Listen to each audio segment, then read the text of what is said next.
Now, Mr. Ram Mohan Naidu. धन्यवाद सभापति महोदय, आपने मुझे इस एंटी डोपिंग बिल पे बोलने का मौका दिया है।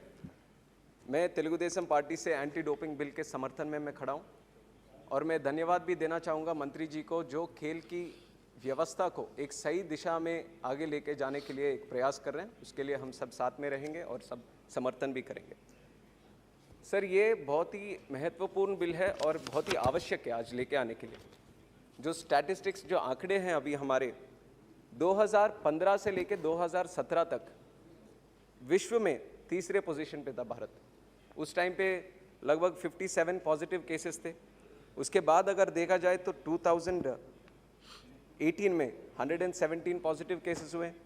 2019 में 255 केसेस हुए। तो इस तरह से अगर देखा जाए तो ये केसेस बढ़ते जा रहे हैं। और आज भी थोड़ा दुख की बात है, जो कॉमनवेल्थ गेम्स होने वाले हैं उसमें भी लगभग 10 खिलाड़ी फेल हो गए, जो डोप टेस्ट है।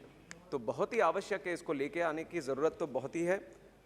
और बहुत डेलिब्रेशंस के साथ भी सेलेक्ट कमेटी के बाद बहुत ही legal experts, medical experts, sports के एक्सपर्ट्स सबके साथ डिस्कस करने के बाद ये बिल लेके आए।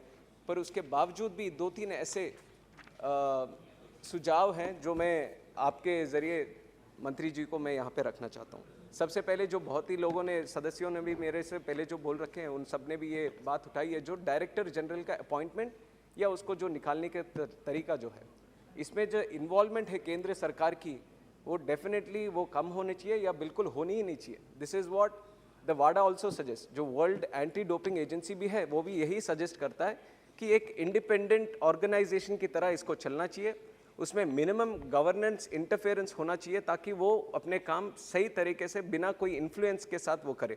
और वाडा को क्यों इम्पोर्टेंट हम लेना चाहिए, क्योंकि एक देश ने इसी तरह वाडा के जो सजेशंस थे उसको नकारा तो उनको पूरे ओलंपिक से ही बैन हो गए वो रशिया। तो इसलिए हमें वाडा को बिल्कुल ध्यान में रख के कोई भी अगर निर्णय हम लेंगे तो ज़रूर उनके जो सजेशंस हैं, उनके जो राय हैं, हमें ज़रूर पॉजिटिवली लेना चाहिए। सर, इसके बाद दूसरी जो बात है, अभी क्रिमिनल पीसी, सीआरपीसी भी हमने ऐड किया है इसके ऊपर। तो ये बिल क्लॉज 19 भी सजेस्ट करता है कि NADA can enter, search and seize for anti doping activities under CrPC. I just want to get a clarification from the honourable minister that this kind of clause will not be misused by any of the organizational officers. Will they be given any legal warrants before they are searching any player or not? That kind of clarification I would like from the honorable minister. Sir, other than this, एक और important बात जो मैं रखना चाहूँगा, national dope testing laboratory. पहले ऐसा होता था कि जो NDTL इंडिया का जो नेशनल डोप टेस्टिंग लैबोरेटरी था, वहाँ पे 6 केसेस ऐसे उन्होंने टेस्ट किया जो नेगेटिव आए। फिर बाद में मॉन्ट्रियल कनाडा में एक टेस्टिंग फैसिलिटी को जब उन्होंने भेजा तो वहाँ पे पॉजिटिव आए। तो इस तरह के काफ़ी इंस्टेंसेस ऐसे हुए थे जहाँ पे हमारे यहाँ पे अगर टेस्टिंग हो रहा था तो नेगेटिव आ रहे थे, कहीं और दूसरे लैब में अगर उसको करेंगे तो पॉजिटिव आएंगे। तो ऐसा क्या बदला? अभी तो ज़रूर ये लैबोरेटरीज़ को हम रिकग्नाइज़ करने का एक कानून तो लेके आ रहे हैं, पर ऐसा क्या बदलाव हम लेके आ रहे हैं इसके अंदर या इंफ्रास्ट्रक्चर के अंदर कि इस तरीके के इंस्टेंसेस आगे हम रिपीट नहीं करेंगे। So this clarification also I definitely like from the honorable minister, sir.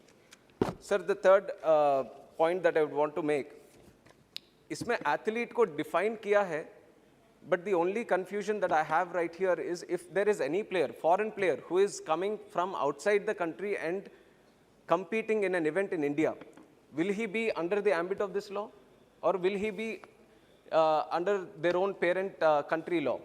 तो ये भी अगर, क्योंकि एथलीट को पूरी तरह से उसमें डेफिनेशन में मैं समझ नहीं पा रहा हूँ कि अगर बाहर के खिलाड़ी यहाँ पे आके इस देश में खेलते हैं क्या वो भी इस कानून के अंदर आते हैं कि नहीं आते, तो वो भी एक बार क्लैरिफाई करना पड़ेगा सर। सर, इसके बावजूद sir, more like a suggestion जो बाकी लोगों ने भी दिया है, awareness is definitely a very important point that we should concentrate on. हम भी देखते हैं कि ज़्यादातर प्लेयर दूसरे लोगों के प्रेशर में आने के बाद, क्योंकि हमारे यहाँ पे है स्पोर्ट्स में कि मेक इट और ब्रेक इट, एक ही तरीका है कि आप वो टॉप में रहना चाहते तो परफॉर्मेंस पे ही बेस्ड है।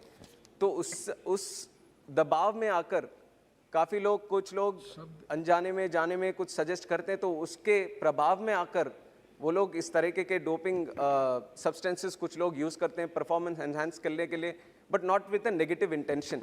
तो ज़रूर इसको टैकल करने के लिए अवेयरनेस प्रोग्राम्स जैसे पहले भी स्पीकर्स बोल चुके हैं, तो वो ज़रूर करना चाहिए सर। सर टू सारे पॉइंट आ गए। yes, I know, sir, but from my party also I have to make this. Sir, All your points have come. 2 more points. I'll just close it. Sir, the other point, we are seeing the sports competence of our nation by looking at the medals we win. सारे विश्व के competitions देखते हैं कितने medal आए, तो उस हिसाब से हमारे देश का स्पोर्टिंग अच्छा चल रहा है कि नहीं चल रहा। पर अगर सही तरीके से हम अपने कॉम्पिटेंस को, स्पोर्ट्स कॉम्पिटेंस को अगर देखना चाहेंगे, तो हमें अपने अंदर देखना पड़ेगा सर। गांव-गांव में देखना पड़ेगा, हमारे स्कूल्स में देखना पड़ेगा किस तरह का इंफ्रास्ट्रक्चर वहाँ पे बन रहा है, किस तरह से बच्चे वहाँ पे स्पोर्ट्स में जुड़कर वो अपने दिल से वहाँ पे खेल में वो शामिल हो रहे हैं, ये सब देखना पड़ेगा सर। तो इसके लिए मैं स्पोर्ट्स मिनिस्टर से रिक्वेस्ट करूँगा कि स्पोर्ट्स का इंफ्रास्ट्रक्चर स्कूल्स में भी इम्प्रूव किया जाए।